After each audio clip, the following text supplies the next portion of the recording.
All right, y'all, this is God Who Saves by Jared Espy, and we are going to demonstrate a lead keyboard part here. We're going to do this with two keyboards. The other keyboard is going to serve in a glue roll, so it's just going to be pads. There's no demo video for that because it's just kind of straight ahead pad stuff. I'll have some write-ups for you on what to do there.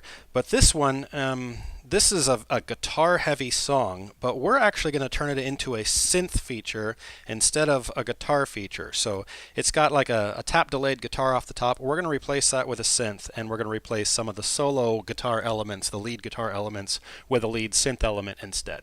So we will have electric guitars in this song, but they're just going to be kind of doing rhythm, chunky floor stuff and turning it into a synth feature. So because we're doing that tap delay, we want to make sure that we have the tempo set to 135, and I'll show you right here what that's going to do for us.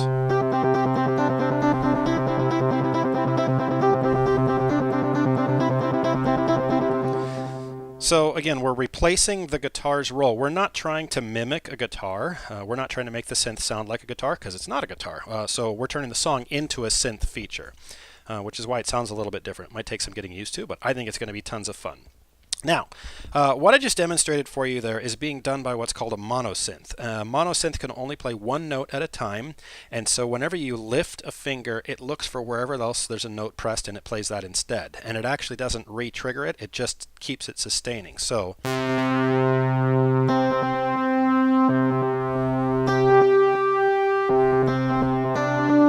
it keeps coming home to roost on C, which is why we have that held down. If we didn't have that held down, it would sound like... And that's not what we're going for. So we're just going to anchor this C down, and that'll give it a place to come home to rest every time I lift a key.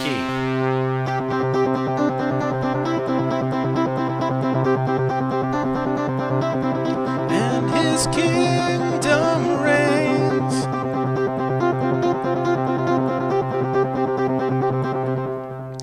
Okay, so hopefully you can see what I'm doing there. I'll just demonstrate it for you slowly so you can see.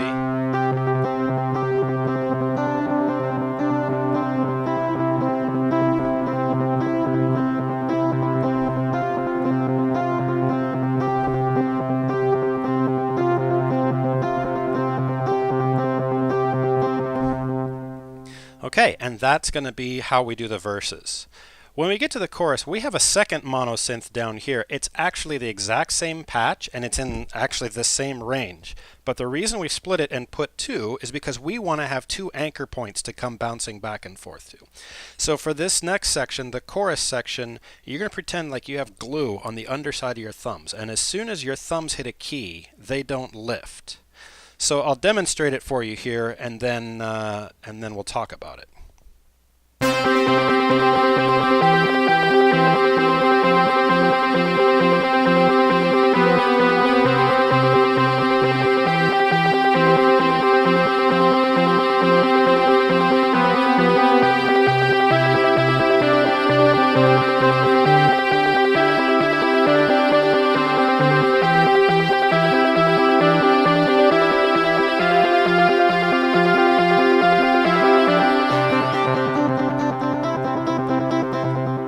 Back into our verse. So I told you about the glue on the thumbs, but your thumbs aren't the first notes that played. It's the two C's on the outside. Then you're going to add, and that's where you don't lift. So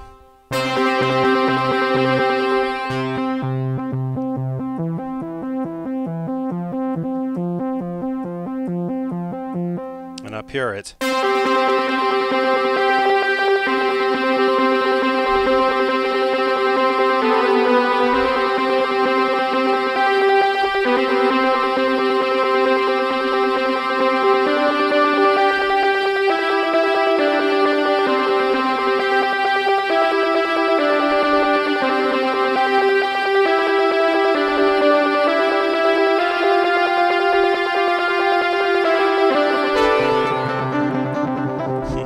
it can be tricky getting back and forth between the two parts.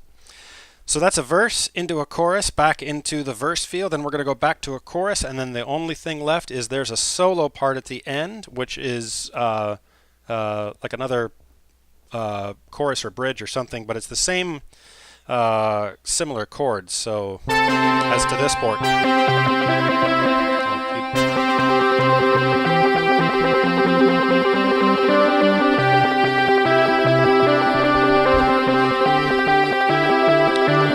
there's no one like our God. Here's your solo.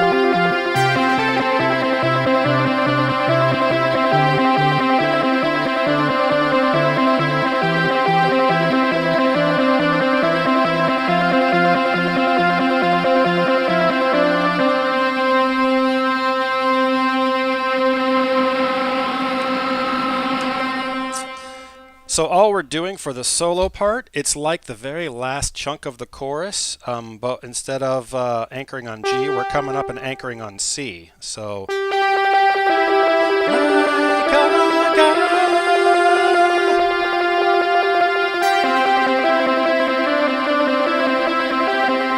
and it just gives it just enough of a lift that when the vocals go away, there will be kind of that interest there, that feature to replace the vocals as a solo element.